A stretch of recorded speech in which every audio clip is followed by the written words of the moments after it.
ഇത് മേഡത്തിന്റെ പട്ടിയാണോ? അല്ല, ഇവിടെ കണ്ട് പരിചയപ്പെട്ടതാ. ആണോ? പരിചയപ്പെട്ട് ഇപ്പം വഴി കയറി കിടന്നല്ലേ? എങ്ങനെയാണ് ഇണക്കിയത്? എന്റെ പേരോ? എനിക്കറിയത്തില്ല. ഇതെങ്ങനെ ഇണക്കി എടുത്തു? ഇതിനെ ആളിവിടെ ഒളിച്ചിരിക്കുകയായിരുന്നു ആ വീടിന്റെ പുറകെ. അപ്പൊ ഞാൻ കണ്ടപ്പോ വാലാട്ടുന്നുണ്ടായിരുന്നു. പതുക്കെ വന്ന് അതിനെന്തെങ്കിലും ടെക്നിക് ഉണ്ടോ? ഇല്ല, നമ്മളെ അവർക്ക് സെൻസ് ചെയ്യാൻ പറ്റുള്ളൂ നമ്മൾ എങ്ങനെയുള്ള ആൾക്കാരാണ്. എന്തത് 15 കിലോ വരുന്നുണ്ട്. അയ്യോ.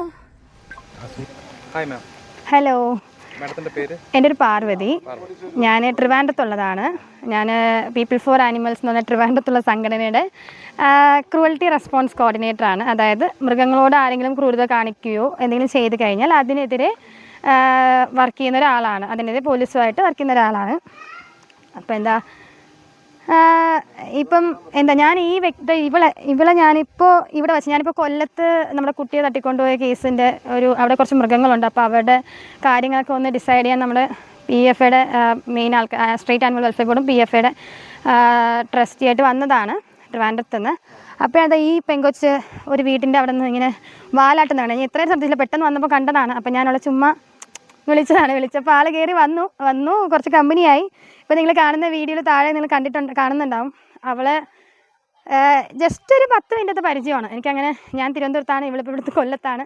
അവൾ കമ്പനിയായി പിന്നെ എൻ്റെ തോളിൽ കയറി ഇരിക്കുമായിരുന്നു. അവൾ അവിടെ അത്രയും കംഫർട്ടബിൾ ആയിരുന്നു.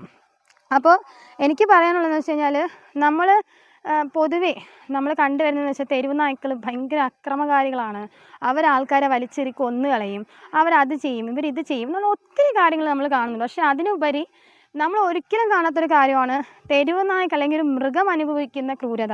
മൃഗം എന്തൊക്കെ സിറ്റുവേഷനിൽ, ഇപ്പോൾ ഒരു തെരുവ് നായയുടെ കാര്യം പറയുവാണെങ്കിൽ ഒരു നായയും എങ്ങനെയാണ് തെരുവിലെ നായ കൂടുന്നത്? ഇപ്പം നിങ്ങൾ നോക്കിയാൽ തന്നെ അറിയാം, നിങ്ങളുടെ ഏരിയയിൽ തന്നെ ചില നായ്ക്കൾ കഴുത്തിൽ ബെൽറ്റും ഒക്കെ ആയിട്ട് കിടക്കുന്ന കാണാം. ഇതൊക്കെ എവിടെ നിന്നാണ് വരുന്നത്? ഇതൊക്കെ അബാൻഡൺ ചെയ്യുന്നതാണ്. വളർത്തി ഒരു സമയം എത്തുമ്പോൾ ഒന്ന് വേണ്ട എന്ന് പറഞ്ഞ് കളഞ്ഞിട്ട് പോകുന്നവരാണ്.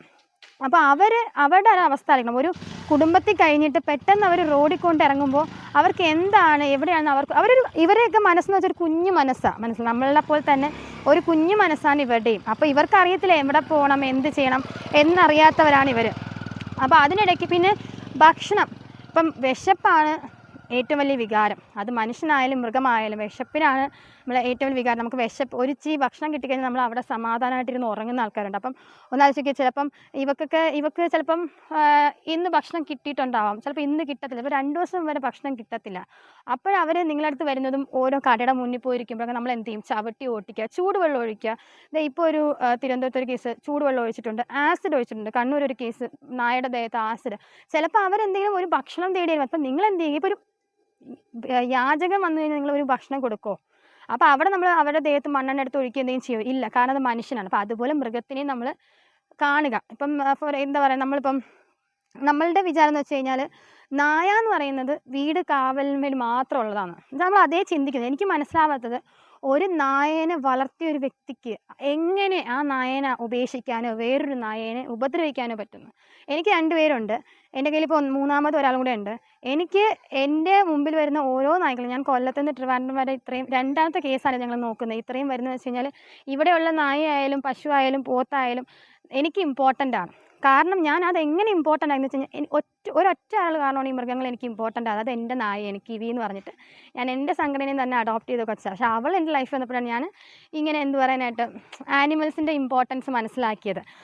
അപ്പോൾ നിങ്ങളൊരു കാര്യം ചെയ്യുക, നിങ്ങൾ ചെയ്യേണ്ട ചെറിയ ചെറിയ കാര്യങ്ങൾ നിങ്ങൾ ശ്രദ്ധിക്കണം. അതായത് നമുക്ക് ഒരു സ്വഭാവമുണ്ട്, നമുക്കൊരു ബേസിക് ക്യാരക്ടറുണ്ട് മനുഷ്യൻ എന്ന് പറഞ്ഞാൽ. അതുപോലെ ഒരു ബേസിക് ക്യാരക്ടർ ഉള്ളത് മൃഗങ്ങൾക്കും ഉണ്ട്. ആ ബേസിക് ക്യാരക്ടർ മനസ്സിലാക്കി കഴിഞ്ഞാൽ നിങ്ങൾക്ക് ഒരു കടിയോ ഒരു ഓട്ടിക്കോ ഒന്നും, ഞാൻ അവയർനെസ് ക്ലാസ് എടുക്കുന്ന ഒരാളാണ് കുട്ടികൾക്ക് വേണ്ടിയിട്ട്. അപ്പോൾ ഒരു കടിയോ ഒന്നും കിട്ടാൻ പോകുന്നില്ല. നിങ്ങൾ ഇപ്പോൾ നമ്മളായാലും ഭക്ഷണം കഴിച്ചാൽ നമ്മളെ ശല്യപ്പെടുത്തിക്കാൻ നമുക്ക് ദേഷ്യം വരും, ഉറങ്ങി കിടന്ന് ശല്യപ്പെടുത്തി നമുക്ക് ദേഷ്യം വരും, അങ്ങനെ പല കാര്യങ്ങളും നമുക്ക് ദേഷ്യം വരും. അതുപോലെ തന്നെയാണ് ഇവർക്കും. അപ്പോൾ ഇത് ശ്രദ്ധിക്കുക. അപ്പം ഒരു തെരുവ് നായ അല്ലെങ്കിൽ നിങ്ങൾക്കൊരു വീട്ടിലൊരു നായ ഉണ്ടെങ്കിൽ അതിനെ ശരി, നിങ്ങൾക്കൊരു ഒരു ഫെസിലിറ്റി ഇല്ല, നിങ്ങൾക്ക് അതിനെ കെട്ടിടേണ്ടി വരുന്നു, കൂട്ടിയിടേണ്ടി വന്നു. ശരിയാക്കില്ല. എന്നാലും നമ്മളെ കുട്ടികൾക്ക് എന്തുകൊണ്ടാണ് സ്കൂളിൽ ഇൻ്റർവെൽ കൊടുക്കുന്നത് 2 പീരീഡ് കഴിയുമ്പോഴത്തേക്കും?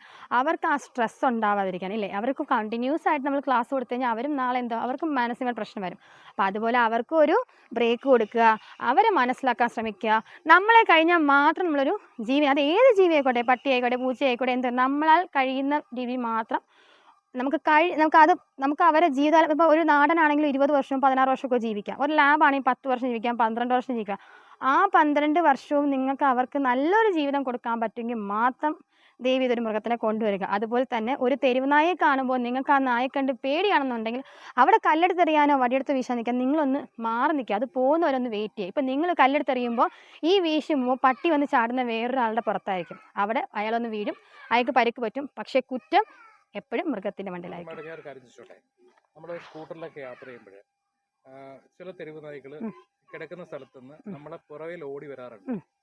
അതെന്തിനു വേണ്ടിയിട്ടാണ്? അത് 2 കാര്യങ്ങളാണ് പറയുന്നത്. ഒന്നെന്ന് വെച്ച് കഴിഞ്ഞാൽ എനിക്കത് കൂടുതൽ ഡീറ്റെയിൽ ആയിട്ട് പറഞ്ഞുതരാം. പക്ഷേ എന്നാലും ഞാൻ അറിഞ്ഞ കാര്യം വെച്ചാൽ, ഒന്നാമത്തെ കാര്യം, നിങ്ങളൊന്ന് വിചാരിക്കും തെരുവ് നായ, ഇപ്പം ഒരു എക്സാമ്പിൾ, ഇത് എവിടെയാണ്, കൊല്ലത്ത് എവിടെയാണ് ഒരു തെരുവ് നായ ചുമ്മാ റോഡിന് അടുക്ക് കിടക്കുവാണ്. നമ്മൾ കണ്ടിട്ടുണ്ടല്ലോ, ഒരാൾ മനഃപൂർവ്വം വണ്ടി കയറ്റിക്കൊണ്ടുപോയി അതവിടെ നിന്ന് പെടയുക.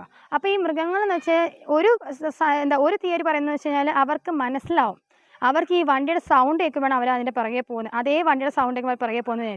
രണ്ടാമത്തെ തിയറി എന്ന് വെച്ച് കഴിഞ്ഞാൽ നമ്മളൊരു നായനെ കളിപ്പിക്കുന്നത് എന്താ, ഇങ്ങനെ ബോൾ എറിഞ്ഞിട്ടൊക്കെയാണ്. അപ്പോൾ ഈ ബോൾ എറിഞ്ഞ് കളിപ്പിക്കുമ്പോഴത്തേക്കും ഈ ബോൾ ഉരുണ്ടാ പോകുന്നത്. അപ്പം നമ്മുടെ ടയർ ഇങ്ങനെയാണ് പോകുന്നത്.